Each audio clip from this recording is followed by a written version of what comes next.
Thank you, Skylar. I very much appreciate it. Thank you, everybody out there, for attending. I hope to give you some useful information about how you can hyper accelerate the value of your business. Um, you know, uh, this has been my background for quite a while.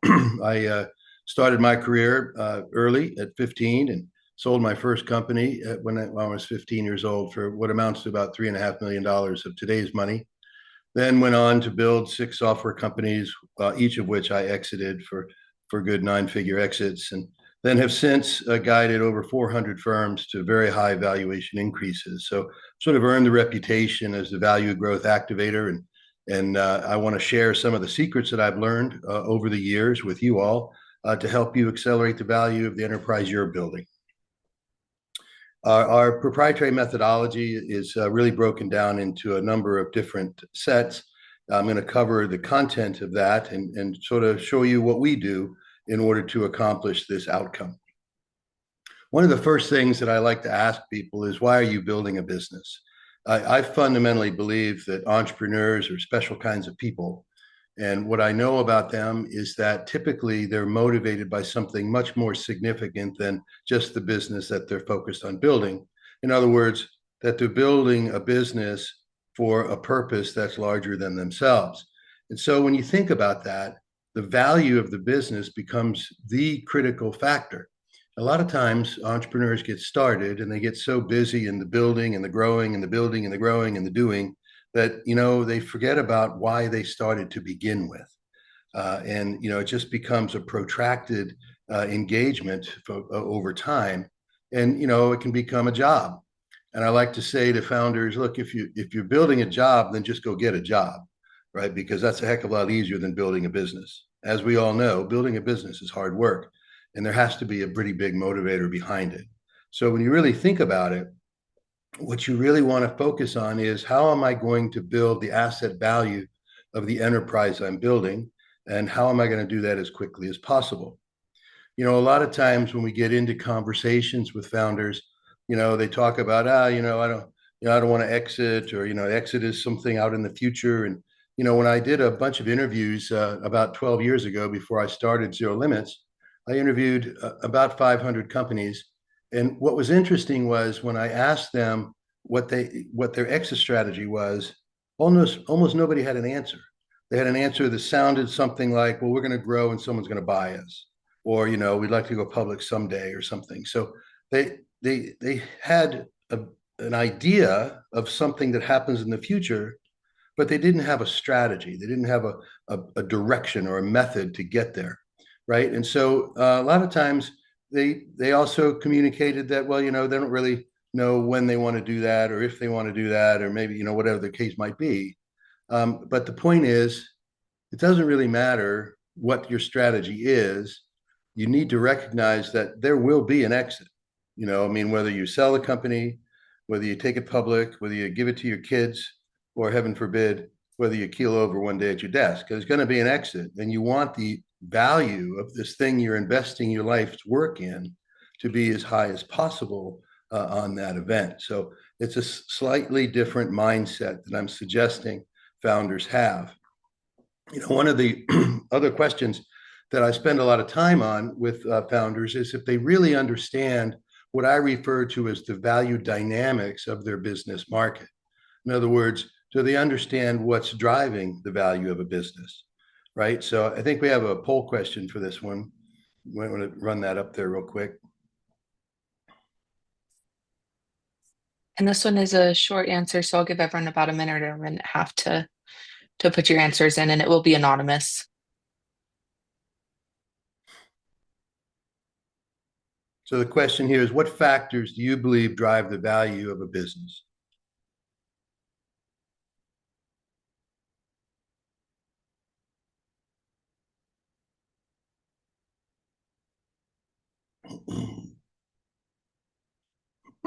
Tell me when you're ready to keep going.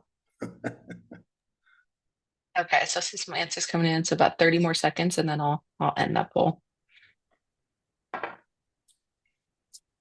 But you get a frog in your throat the minute you start talking, right?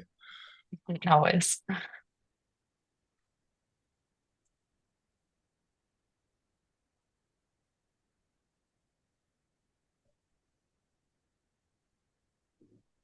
Okay. I'm going to close off this poll. Are you able to see the results here or not? Or just the amount of people that answered? I just see 100% answered. Okay. Well, why don't you continue and I'll see if I can get those and I'll put them in the chat for you to read. No problem. That's fine. So, so this is really an interesting conversation that emerges when I interview or have these meetings with clients. Is that, you know, it's people generally believe that because we have this thing we refer to as valuation, which is a set of calculations relating revenue, earnings, and some other market factors and so forth, and creating what's called a valuation of the business, that translates to value. And it's important to understand that they're different things and they're for different purposes. Valuations are done for a number of very specific reasons. We sort of shortcut in the M&A world by using them as the basis for establishing a go-to-market value proposition. But the reality is what you really want to focus on is what I refer to as transaction value or transferable value. In other words, what can you actually sell the company for, right? Not what the math, the arithmetic has to say about it, but where are the real value multiples, there are multipliers that exist in a given business. And if you think it through, it really comes down to one very simple rule. The higher the risk of ownership of your business, the lower the value you'll derive from it. The lower the risk of ownership, the higher the value. So, in a very real sense, as the founder or CEO or managing partner of your business, your objective is to reduce the risk of ownership, make it as seamless and value available to the market as possible by eliminating as much risk as possible. So when I did the analysis, I came up with 26 different value drivers. So this is based on a study of best practices of over 4,100 companies, right? And so what we came up with are three categories of value drivers and accelerators. You have market drivers, operational drivers, and value accelerators. Now, the way I would like to describe or get you to think about the market drivers and the operational drivers, these first two categories, is think of them as potential constraints to value. So these are things that either exist or don't exist in your business today that are potentially constraining its value. So the objective is if we can get a deep understanding of where you are as a business relative to each of these first 18 factors, then we can understand how to alleviate those constraints. And by alleviating the constraints, we release more value to the market, right? So that's really about sort of, you might call it cleaning things up a little bit, getting things in order, getting documentation done that should have been done, and all these other little details that actually accumulate to a very substantial amount of transferable value. Then you have what I refer to as value accelerators. Now, these are things that allow you to add value to the enterprise you're building. Things like brand equity, business and distribution model, AI applications and automation, data strategies. These are just some that are listed here. These things we align with the value interest of the prospective buyer. So I'm going to get in more detail on that a little bit later, but these are the areas you can focus where you can really begin to dramatically accelerate the value of your business. So for instance, I'll give you a quick example. One very significant factor is an impact mission. Now, when I refer to an impact mission, I'm not referring to a charity bolt-on. I'm referring to an impact mission, something that the company as a whole and the people working in the company are committed to accomplishing in either a social contribution, environmental contribution, economic contribution, whatever the case might be, right? So like to think, Patagonia. When you think of Patagonia, you think of green energy or green, right? And so that's a significant brand identifier for the company. And that's what we're really talking about when we talk about an impact mission. Now, impact missions have a very, very significant effect on value, transferable value, particularly when the impact mission that you're focused on aligns with the impact mission of a prospective buyer. So it becomes another factor of qualification when we eventually take the company out into the market for acquisition. So this is how this works, right? Each of these has very significant value contributions, particularly when we align them with the interests of a particular buyer. So here's what I mean by that. The value of your business is very much determined by the perception in the market. And here's a, sort of an oversimplified illustration of this. You've got all these factors I just described. You've got revenue and earnings, of course, you've got growth rates and other things that are important. But the thing to understand is that at any given time, any buyer that, every buyer is going to have a different perspective on your value, right? So they have a different motivation.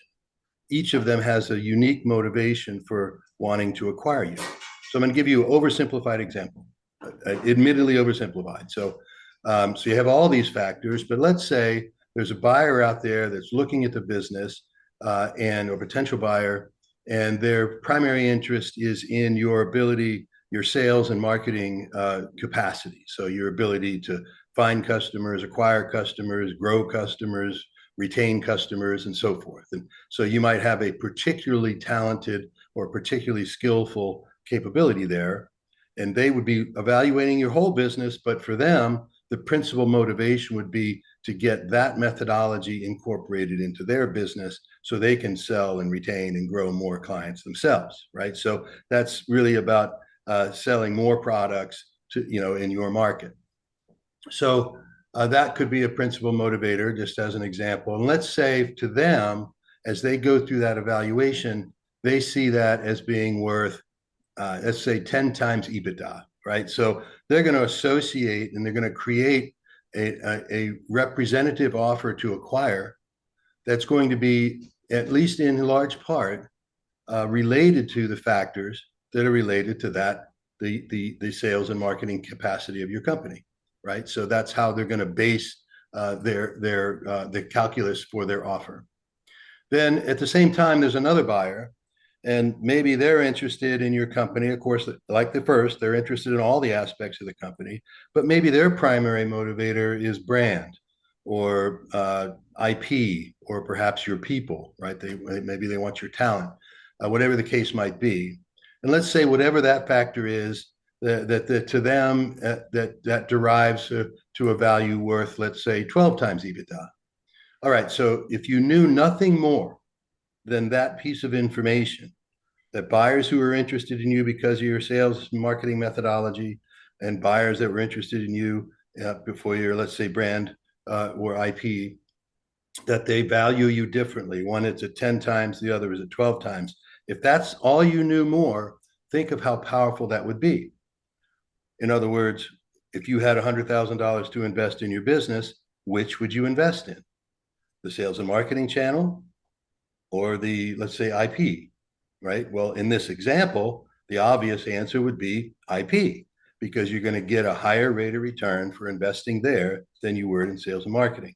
So the point of understanding what's driving the value of your business is that you get to then use that information to move the business forward on the value spectrum.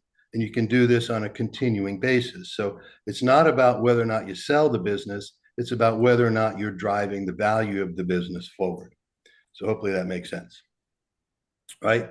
So when you think about how to do that, you develop a valuation growth plan that incorporates all of those different aspects and does it in a way that's sensitive to the value interests of the market. So for instance, when we go through this process with our clients, we do this deep dive and this deep analysis on all 26 of these factors, and we get a real clear understanding of the value strengths, the value gaps, the value opportunities that exist inside the business. And we do the same analysis out in the market. So we're looking at all the different potential buying classes, right? There's not just one set of buyers. There's private equity buyers, there's strategic buyers, there's LBO buyers, there's, all these different mechanisms for setting up the right relationships in the market. And we're looking at them through the lens of the value strengths and value opportunities that exist inside the company. So by doing that, we can make investments in the value areas that are aligned with the highest paying buyer. And that's how we maximize, and that's how you can maximize the value of the enterprise you're building, is you become aware of what the value interests of the market are, and you align your business with those value interests. There's really a number of different reasons that this is so powerful for you as a founder. The six top reasons that I've identified is that it identifies the value drivers and accelerators within your business. And, you know, we call these hidden risks or hidden opportunities. A good friend of mine refers to them as Rembrandts in the attic, so to speak. Is that, you know, there's hidden gems inside every enterprise. You're busy running your business. You're busy driving the enterprise value of your business. You're busy, you know, serving customers and taking care of employees and, you know, all the things you have to do operationally. So oftentimes these things you go right past these opportunities because they're not right there in front of you, right? So having a process that reveals these hidden value opportunities is critically valuable to you. It also focuses you on the highest return activities. As the example I just gave you suggests that, you know, if you know that the most significant value accelerator for you is in the area of intellectual property or your people, then you can invest more in those areas and drive more value into the business, right? So you're actually in control of the value acceleration of the business, as opposed to relying simply on a calculation of revenue and EBITDA, right? So it also allows you to create larger, more predictable financial returns. It defines the impact mission, defines and, you know, unifies the company around that, and aligns the company with the right potential buyers. This is a critical factor. The right buyer, we call this right buyer science, that the right buyer does matter, right? Because the effort is not done, you know, when you close the sale or close the transaction, right? What's critical to understand is finding the right buyer is vital to you identifying, you know, how you're going to position the company most effectively in order to create the greatest rate of return. So, excuse me, I lost my train of thought there. This allows you to actually secure a better relationship with the buying partner. So when you have the right company, there's a higher probability for long-term success.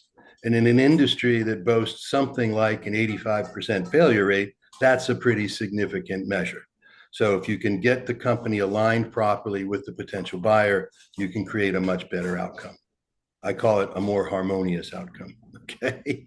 So the question then becomes, why is this a significant thing to talk about now? Well, the obvious reason is, you know, you want to make sure that the business you're investing in, the thing you're investing your time and energy in is going to generate the greatest rate of return, right? But why now is that the rules have changed quite a bit. You know, there's a whole bunch of factors that affect this. It's not really just about single market threads and single market performance factors, right? We've got over $20 trillion of potential acquisition volume out there. This is characteristically the pool of businesses that are boomer or Gen X driven. You know, these founders are prepared to move on, sort of the next thing in their life, maybe retirement, maybe their second mountain, whatever the case might be. So, you know, they're prepared to move on.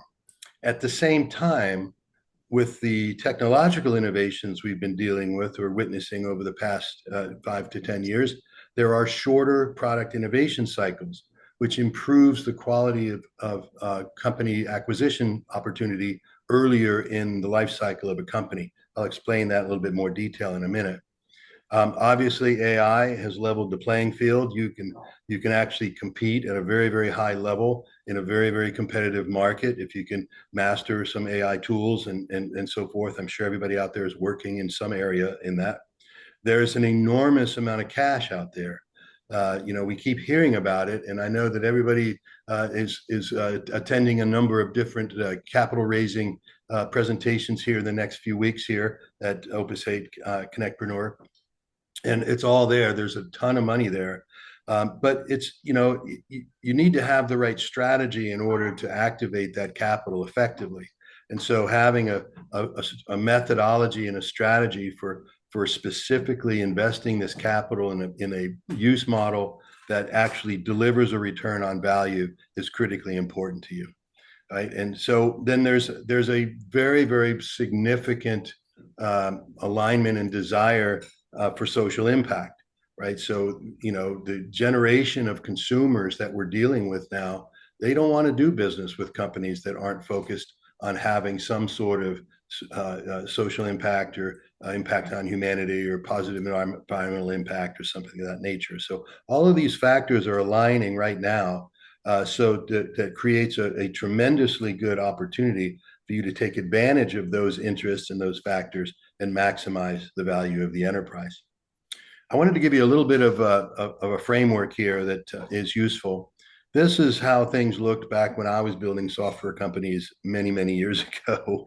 This was the time horizon for a successful exit. So think of this curve as the probability of a successful exit. And back then, the innovation times for technology were measured in years, right? So it took a couple of years to build something. It took a couple of years to get to, a viable product, a couple of years to, get it into the market, a couple of years to get some traction, a couple of years to get some predictability and so forth, right?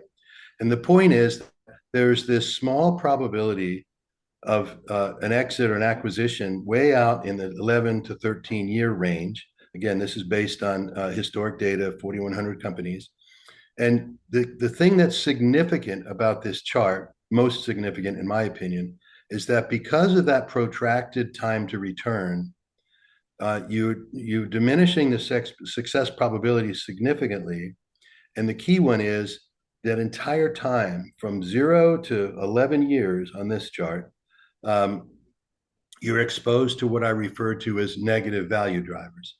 These are things that occur outside of your control that will extract the value of the business you're building, right? So it could be a new innovation from a new competitor, could be a government regulation, could be something like COVID, right? Imagine the number of businesses that had the value pulled out of them, not for any failing of theirs, but because the market shifted out from under them, right? So really, when you think about what you're building, if the objective is to minimize risk in order to maximize value, the longer you're out in the market in this stage of the business, the more risk you're exposed to, the lower the value you're able to accumulate over time.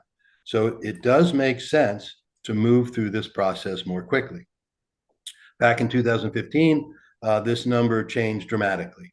You can see that all of a sudden there was a segment of very, very high probability of success that occurs much earlier, 2 to 6 years, let's say, peaking around 4.5 years, right? And what was really happening here is that you had much faster innovation cycle times, right?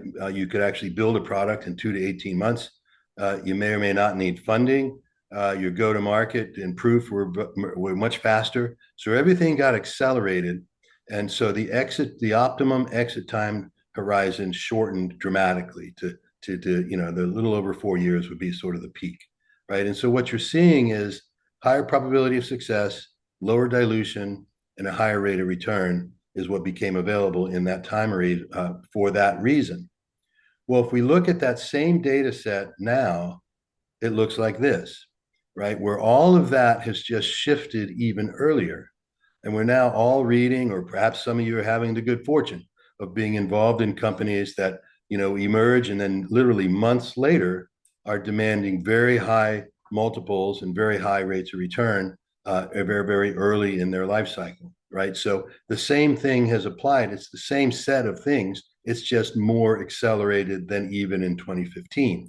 So we have AI and all the other things that we're talking about, the advances in settling of cyber tools and cybersecurity stuff that's significantly important to the folks in the DC area. So all of that is driving this opportunity set for innovators in the marketplace. So this creates a big opportunity for high return earlier exits. Many of them are pre-revenue. I've always really appreciated this quote from Charles Rim over at Google. He runs M&A there, or did at the time that he made this quote. And he pointed out that 90% of their transactions are small transactions, as small companies transactions, less than 20 people, less than $20 million is truly the sweet spot, or $20 million is truly the sweet spot, right? So they really weren't looking for fast growth, high revenue companies. They were looking for where the company is best aligned with their acquisition objectives, right? So understanding that part of your market is how you reduce risk and generate higher rates of return. And for those that want a little bit of proof of that, here's how it actually looks. I mean, you think about some of these acquisitions that were happening in that time frame. Look at the average ages of these companies: 1 year, 2 years, 4 years, 2 years. I mean, these are very, very significant acquisitions that occurred very early in the company life cycle. So the notion that I'm communicating here is many founders think that they're getting on this long road to actually build a significant enterprise, when the reality is the cycle time to get there is much quicker than you might be thinking.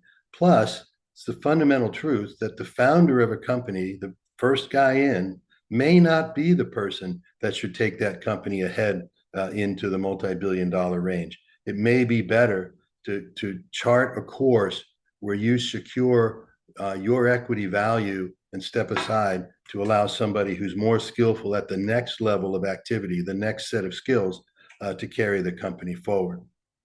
So these are some examples of the companies that we've done this with. And so just as evidence of the process and how it works, we started with a company, had a $20 million valuation. 9 months later, we sold that company for $127 million. That company is now worth, just 3 years later, $3.5 billion, right? Because they stayed on this valuation growth trajectory and they kept moving through the process of reducing risk by aligning value objectives, value drivers, and value accelerators with the interests of the market.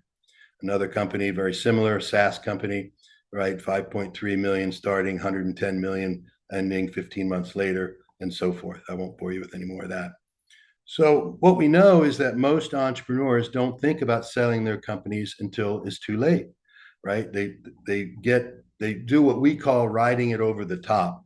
And I have an illustration of that in just a minute. So here's what typically happens. This curve represents the rate of change in value of a company. So again, based on the same data set, 4,100 companies, and you can see that the rate of change in value follows a curve that's pretty predictable. By the way, almost all companies have a curve that is this shape. Sometimes it's stretched out and very flat.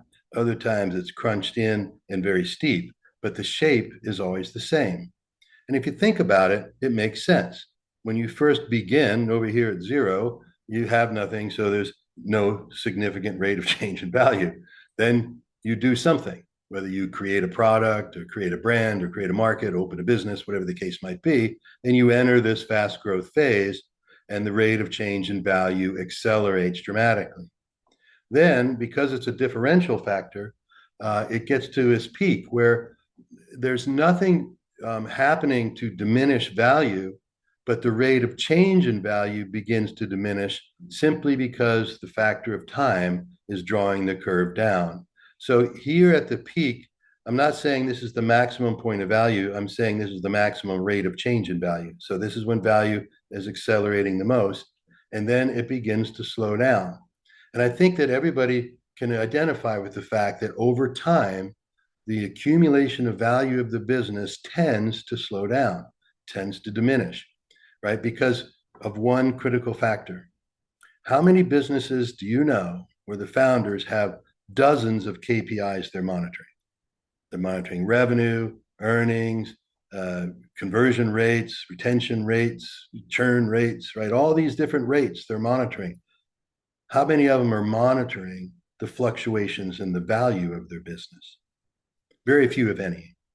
And just like every other factor, if you monitor it, it improves. If you don't monitor it, entropy sets in. And that's exactly what you're seeing here. is that over time, because founders typically do not focus on value or the transactional or transferable value of their business as a KPI, is that the value begins, the rate of change in value begins to diminish, it begins to slow down, right? And it becomes, much less aggressive. Where this leads to is what we sort of comically call the valley of death, where you sort of slip into this place where the value of your business is not changing all that much. You may be driving much more revenue. You may be growing revenue and earnings. You may be getting more customers. You may be getting more strategic partners, but the actual transferable value is not changing all that much. And you can get stuck here. Many, many companies we've worked with over the years have been stuck here for as many as years as a decade. You get in here and it's very, very hard to break out of this, right? Because it costs a lot of money. Something significant has to happen in order to break out of this pattern. So what we're suggesting and what the data indicates, if you reflect back on what I've presented, is that the optimum time to start considering this is during your fast growth phase, right? When things are really moving, things are churning and burning, so to speak, and you're really gaining ground and value. You have evidential proof that you're on a trajectory for maximum value returns. And if you can time it so that the optimum window occurs at this peak of value, the rate of change in value, you can maximize the transaction value at that time, right? So in this case, this is happening roughly in a 3-year window. That's pretty much the average for most tech firms. It could be a little bit longer, could be a little bit shorter in today's world, right?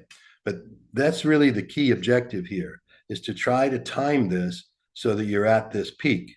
And then what you end up with is you would take advantage of this maximum value potential curve here. So this is a rate of change. So you're now going to ride this value curve up. You're going to bypass the valley of death, right? That's the objective, okay? So some people say, well, that's great for companies that are just starting out. What do I do if I'm past that window? What if I'm 5, 10, 15 years old? If I lost my opportunity? Well, no, you may be way down this value acceleration curve, but it's very simple. What we do is we recommend that we restart the value growth curve by innovating, right? And there's a number of different ways we can do this. For us, it starts with doing this valuation growth assessment, where we look at and devise a specific valuation growth plan for the company. We implement or begin implementation of that plan. We remove value constraints. We focus on adding value accelerators. We create more strategic upside potential. It might be a new product or a new position for a product. Might be a new market opportunity with a new partner. You might do a strategic acquisition. Lots of different things can happen in this window that actually restart this value acceleration curve. And this time you do it with your exit plan in place so that you actually exit at the optimum opportunity and ride that curve up from there. Which brings us to a little bit of a side point. One of the things I recommend to founders as they're going through a process, if you can get into a value accelerating mode, so the value of your business is no longer static, but it's beginning to grow and accelerate, then as you engage prospective buyers, you want to be thinking about how you're going to derive a higher rate of return from the work that you've done to accelerate value so that you can leave some money on the table, leave some money in the game. So what I do with the people we represent is we'll sell 100% of the company, but then at the very end, at close, we'll leave 5, 10, maybe 15% in the company. Because what that does is it gives the founder an opportunity for a second bite of the apple. The next founder or the next executive, the next team running the company are going to come up and continue to accelerate this value growth curve. So the value of the equity you left behind is going to accelerate with that. Now imagine for a second, I gave you in the presentation, I told you about a company that started at 27 million, 22 million. We sold it for 127 million. That company is now worth 3.5, 3.6 billion. Imagine if you were the founder of the original company where your original expectation was 22 million. So you were going to split that with your partner. You'd each get 11 million, but you got 127 million, which means that you each split basically 60 some odd million, with a significant increase there. And so because you got so much more for the business because you focused on accelerating value, you decided to leave 10% of that money in. And then 3 years later, that 10% is worth 3.5 billion, right? That's pretty significant gain. And that's a pretty good ride for a founder, right? So that's the kind of thing that we're asking you to think about. This creates two paths. One is the long path. This is what's sort of traditional, right? It's higher risk, lower founder return. Basically, you accumulate your effort for all those years. You expose yourself and the company to more risk over time. You're exposed to negative value drivers. And because you're out in the market for a long time, you're probably going to experience some equity dilution, right? So what ends up happening is you have a lower probability to sell. Let's say you sell for 100 million, but you only own 1% of the company at that time. So you get about $1 million for a decade of hard work, right? So again, that might be an extreme example, but you get the basic idea. Or you move to a fast dash strategy, which is much lower risk, much higher return. It's less effort, less risk, fewer negative value drivers, less capital and less dilution. So now in this case, yeah, you only sell for 50 million, but you own 50% of it, so you get 25, right? So it's a much more significant opportunity. Plus, you have that hidden second bite of the apple down the road, right? So this is what the mindset that I'm encouraging you to take on as you consider what is the growth strategy, what is your value growth strategy, what is driving the value of your business, how can you accelerate the value of your business? Those are the questions I think you want to be asking, right? Then the key here is that no one can do this alone. One of the most catastrophic errors I see made over and over and over again is founders who think they can go through this on their own and actually move their company into the market on their own. It's really not a place for someone to sort of navigate through without some experience. So whether it's us or somebody else, you want to work with a professional organization who can actually help you move through a process of maximizing the strategic value of the company, getting the company in front of the right buyer, and moving through the process in a professional and constructive manner so that you can maximize the rate of return that's available to you. So here's a way that you can get hold of me. There's a couple of different calls to action here. There's a form you can fill out to get on my calendar. That's the /apply form here. You can also sort of log in and see the Secrets to Success, Secrets to Value Growth webinar at the /free link. And then we'd love to have you listen in on my podcast and check out the information that we share there. I think we Awesome. have some questions, right? Yeah, we do. So we have some questions in the chat. Um, I'll just start it out. So how do you align value growth strategy with business growth strategy, or does it take its place? It's both. So it's like everything else. If you're focused on value, you're looking at a different set of factors than when you're focused on just growth. So I'm not saying business growth is not important, but what I am saying is that business growth doesn't determine value. So so there's really two things to focus on. And so depending on how you want to go about operationalizing the value acceleration strategy, you may or may not need to focus more investment and time on business growth. But having both perspectives is what allows you to make better decisions. One of the things that when those initial interviews I did 12 years ago, one of the things I asked is, if they didn't have an exit strategy, or if they didn't have or didn't understand what was driving the value of the business, the question I always asked is, well, how do you make a decision? What are you basing your decision on? If you don't know how it's going to affect the value of the enterprise, and the value of the enterprise is the most important factor, then how do you make that decision? How do you know whether to launch a new marketing campaign or invest more time in developing more code or invest time and energy in establishing strategic partnerships or do webinars or podcasts or whatever it is? How do you make those decisions if you don't know how they're going to affect value? So it's really an and, not so much an or. I hope that answered the question. Okay, great. Next one is, does your method require that you know who the target buyer is? And what do you do when there are multiple potential buyers, all of who have different motivations for buying your company? Yeah, can you repeat the beginning part again? I Yeah, missed. so the first question is, does your method require that you know who the target buyer is? No, you can. It doesn't hurt. But what we do is we evaluate the market in what I refer to as buyer classes. So we look at the market as a whole. So think about it this way.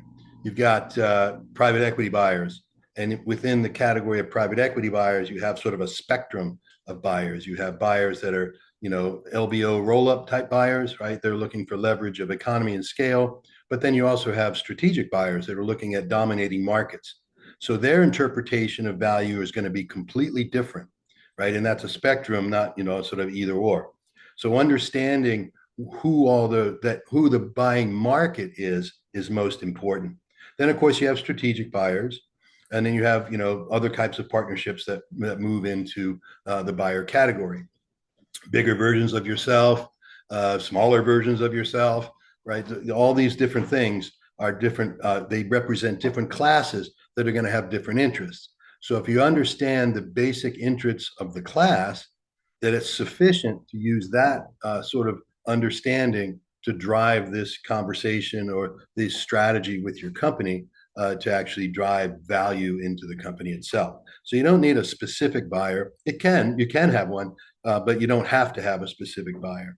But it does, in fact, guide the decisions you're making and the priorities you're implementing to maximize the value of the enterprise. Now, the question was, what do you do when you have multiple buyers? Well, you hope you have multiple buyers. That's really sort of the point. And you really want to be in a position where you're able to navigate the value of your enterprise by understanding the value interests of different classes of buyers or different specific buyers. So when we go through our process and we take a company into the market, we'll put the opportunity in front of, I don't know, 500 to 1,000 prospective buyers. And we'll go through a very arduous qualification and negotiation process. What we're looking for is to get that whittled down to 3 to 5 highly qualified specific buyers, each with their own value interests that we can align different attributes of the company to. And that by doing that, we're able to navigate the value of the business and manipulate the value interests of the buyer into a place where we can maximize the outcome, right? So that's the objective, is actually to understand the value interests of multiple buyers. And then you look back, particularly through the information that in our case, we create with our valuation growth assessment process, but you get all that data put together. Now you can actually look at that data and see this data aligns with the value interests of this buyer. This other data over here aligns with the value interests of that buyer. And that buyer is a higher value buyer than this buyer. So that would allow you to choose on a priority basis which you're going to focus your attention on. Okay, great. The next one is, I think you said 4,100 companies for the orange curve. What time period are they from? What were these companies? For example, software has a very different product cycle time than say biotech. Yeah, it's a good question, fair question. So the 4,100 companies was drawn out of a study at MIT. Data is readily available. Most of them were tech companies. That is an accurate depiction. There were a few others, but the vast majority of it were tech firms. And in that time frame, very early SaaS companies, mostly internet companies. So I hope that answers the question. That's the data set that existed at the time. Okay, great. Do you see this accelerated trend of exit in medical device? I do. As a matter of fact, in our investor side, so we have Zero Limits Capital, which is our investment fund. We have a number of different companies that are in the medical device space, and we're working with them right now to develop the valuation acceleration strategies for them.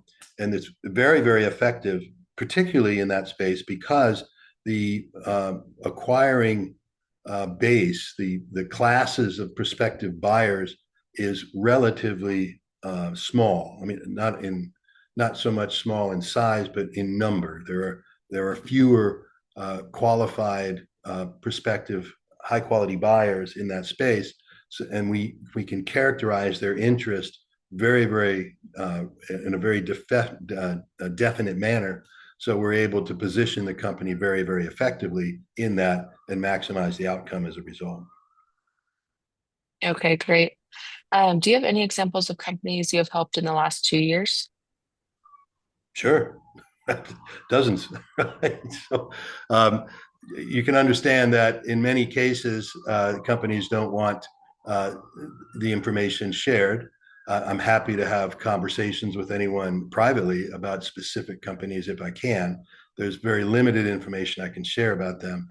But we do a significant number of these engagements every year, and it's a very interesting market for us. So I'm happy to share what I can, but I'd rather do it privately than in an open forum. Yeah, of course, that's understandable. And just a reminder to everyone to use email is on the screen right now. So you have that at the bottom right. Yeah, I welcome everybody to join in. That's great. Perfect. How do you measure the value of your business through time as a critical KPI? Well, time is an interesting factor because you're watching the dynamic of this valuation growth curve fluctuate, particularly in situations now. I mean, when you think about what I showed you, those two large curves of probability, the 2015 curve and then the 2025 curve. Imagine, if you will, I mean, it wasn't like, it was 2015 and then one day it was 2025 and everything changed. That was a dynamic that moved very slowly and sort of slid to the left as more and more companies emerged in the competitive space that was driving that transition, which was primarily AI. There were some other things, but primarily AI. So, if you think about every other factor in your business, you are monitoring different elements. This is sort of another, you think about it, another element of a data strategy. So one of the value accelerators was data strategies. And the obvious kind of data strategy is, what is the data you're gathering about your customers or the market or whatever it might be. That's useful for a lot of different reasons, and it drives the value of your business up dramatically. But there's also an element of this that is the data surrounding these dynamic shifts in the market.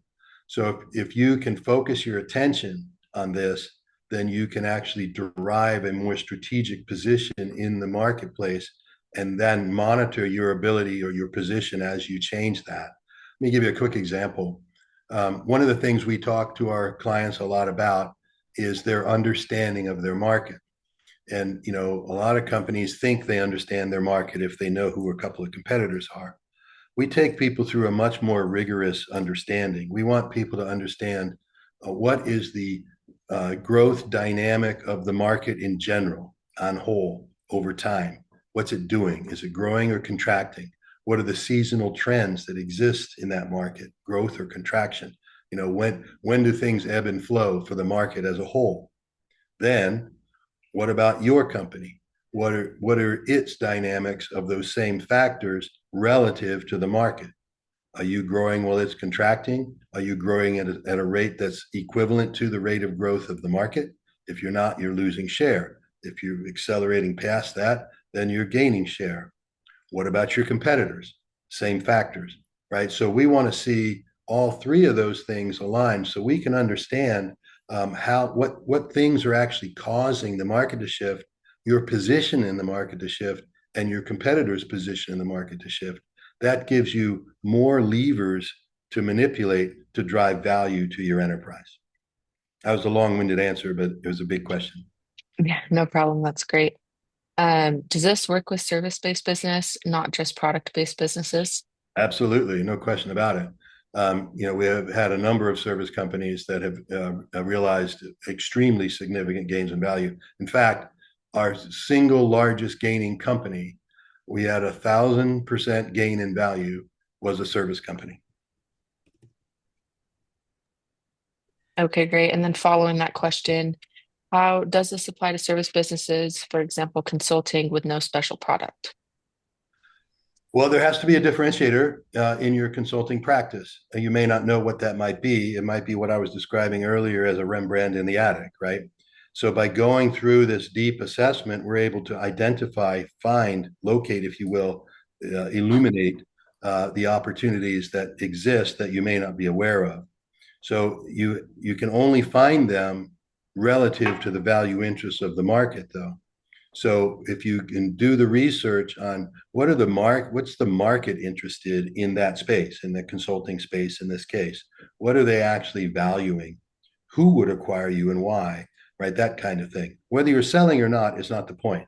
It's understanding the buying market that's going to give you the opportunity to drive value out of the business.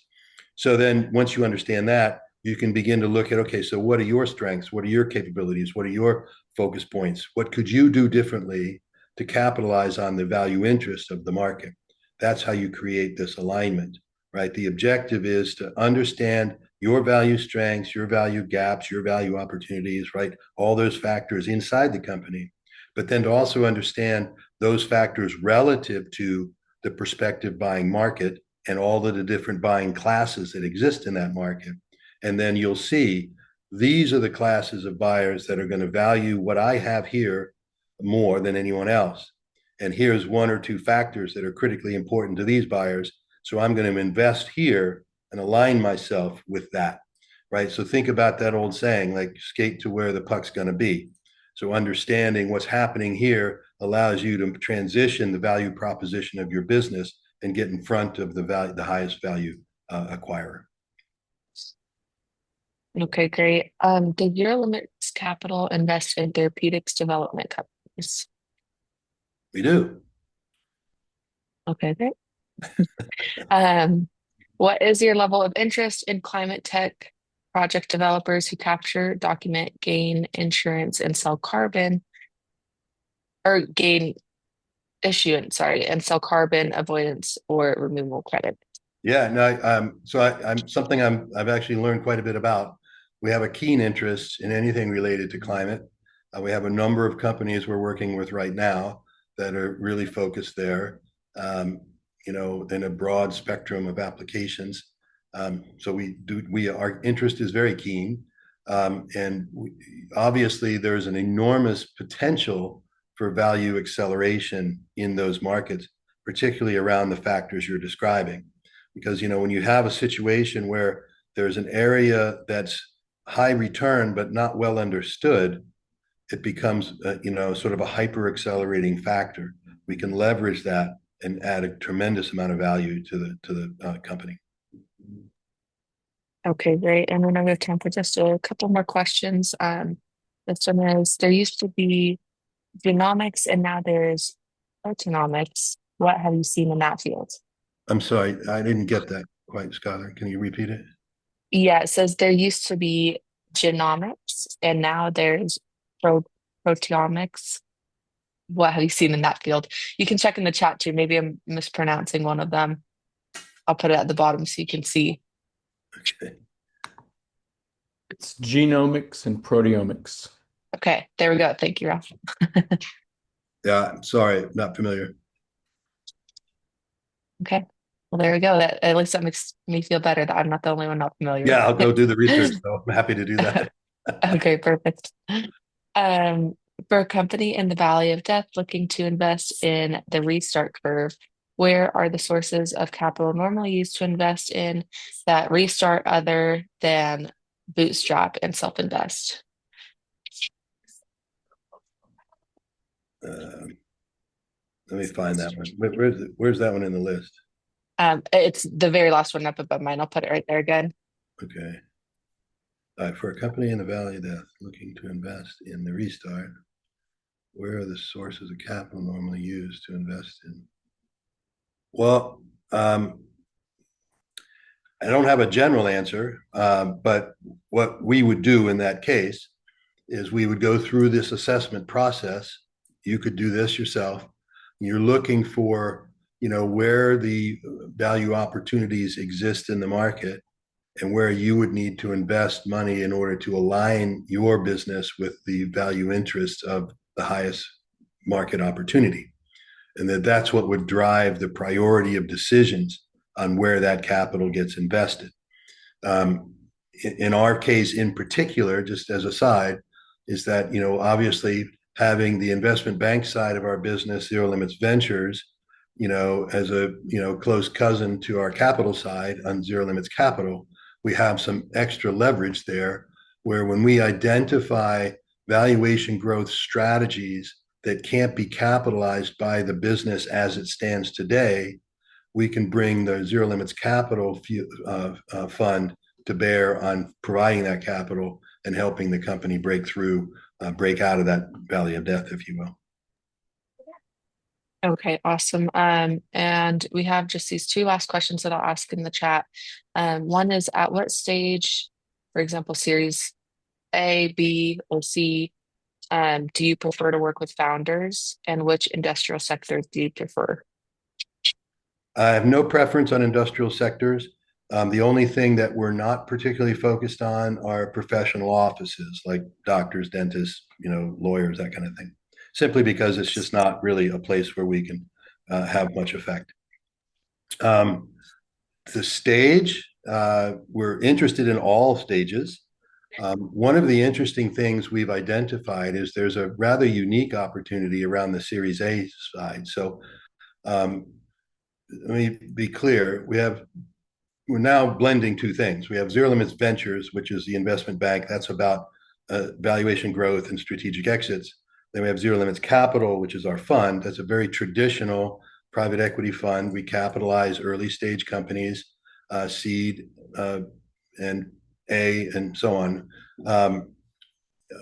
We do have a requirement that when we invest money in the company, we want them to execute the valuation growth assessment, but that would be for everybody's good because it'll generate a higher rate of return for everybody involved. So it makes a certain amount of sense since we have that tool available to us, right? So from the standpoint of capital, we're interested in all of those opportunities, typically not pre-product, simply because there's not enough for us to work with in terms of a valuation growth strategy yet. So, we want the product to be out in the market I want the company to be in the market, perhaps not with product yet, but, that kind of thing. And then at the other end of the spectrum, any exit-bound company is an obvious match for the Zero Limits Venture side. If it requires capital to fuel the valuation growth strategy, then we can use capital from Zero Limits Capital to do that.